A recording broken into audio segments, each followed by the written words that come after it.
Have you ever been so convinced about something that you just knew in the bottom of your shoes that you either liked or did not like something? How's it going, everybody? I'm Rollshambo, the connoisseur and collector of all things sharp and shiny. And this is the Jack Wolf Feel Good, and it's a slip joint. If you've been on any of my live streams, you probably already know that I've mentioned many times that I am not a fan of slip joints. I like knives that are easy to access, that lock up. So why, oh why, do I like slip joints now? Or do I? This is the Jack Wolf Knives Feel Good. Let's see, does it make us feel good?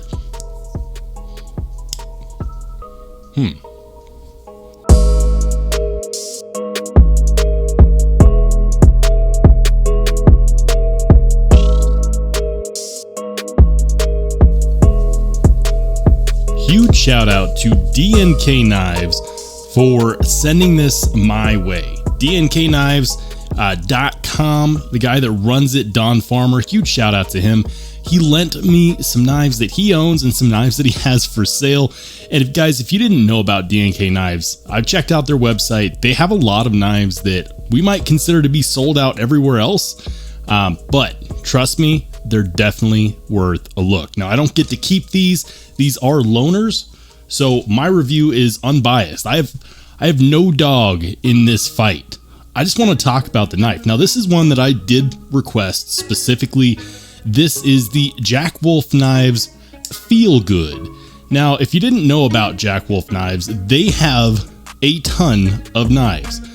For example, there's the Humpback Jack, the Little Bro Jack, the Sharpshooter Jack, Laid Back Jack, Midnight Jack.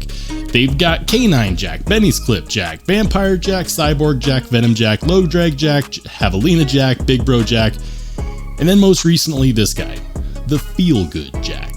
And I gotta say, I am not necessarily a slip joint guy, okay? I like knives that deploy quickly, right? They deploy quickly, they lock up, and you're good. You know that when you are deployed, it's gonna stay locked. Hopefully, if you have a knife that has a good lock, and you know that you can deploy it quickly too. Now, with all of that being said, the people that got me into knives, they're from the last generation, and in that generation, slip joints were very common. Slip joints are knives that do not have a locking mechanism, and they do not have good action, at least not in the sense that we would consider something like this Tucson TS307 that has, ball bearings and a frame lock and so on and so forth. No, instead, people that are into slip joints often talk about the walk and talk. That is the feeling of them locking up at the two joints and kind of the sound they make, how solid they are.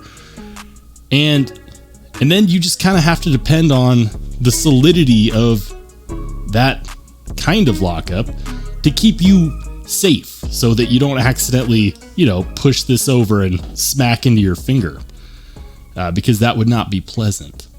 But keep in mind as well, when you're cutting into something, you have that backwards pressure going against the knife. And this is not a knife that you would use to baton with anyway. This is a pocket knife that is 100% used to do stuff that pocket knives were meant to do. I'm talking about things like opening letters, opening packages, cutting loose strings, chopping up an apple for a child. There's a lot of things that we don't need a sturdy lock for, and a slip joint works perfectly well. And that's awesome. Now, these do come in just around $300. Now, what does your $300 get you? Well, this specific one has S90V on the blade steel, fat carbon fiber. This one is the limoncello color. And gosh, I love how that looks. I absolutely adore the depth that you get out of fat carbon that the pictures never really seem to show. They never show the shine, the shimmer, and the depth of the color. It's trippy, man, and it's actually quite cool. I really enjoy it. It's one of those things that just looks outlandish, but also classy. So we've got the fat carbon fiber inlaid into titanium. It is not running on bearings, but this is a knife that is definitely big enough to get a full 4-finger grip. And yeah, you could in fact do a saber grip. Now I am going to suggest this. If you're new to slip joints like I'm new to slip joints, the farther up you put your thumb on that spine, the more likely you are to get that to start popping over, and you don't necessarily want that. Now, that being said, if you put it back here, right near the tang of the blade, you're much less likely to do that. In fact, that actually feels like a really solid lockup. So yeah, could I see myself using something like this for my everyday tasks?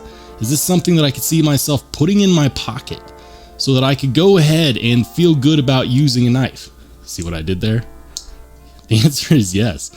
This knife is really, really good for an EDC because, for one, the S90V steel almost never needs to be sharpened, and this is very, very sharp, guys. Like this will instantly chop into you if you are not paying attention when you go to close it, because yes, it will stop there, but if you're holding it like this, then the more choked up you are, the more likely you are to cut yourself.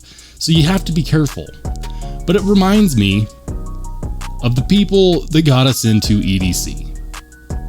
The last generation, the older generation. And maybe you're sitting there watching this on your computer and you are the older generation and you know what I'm talking about.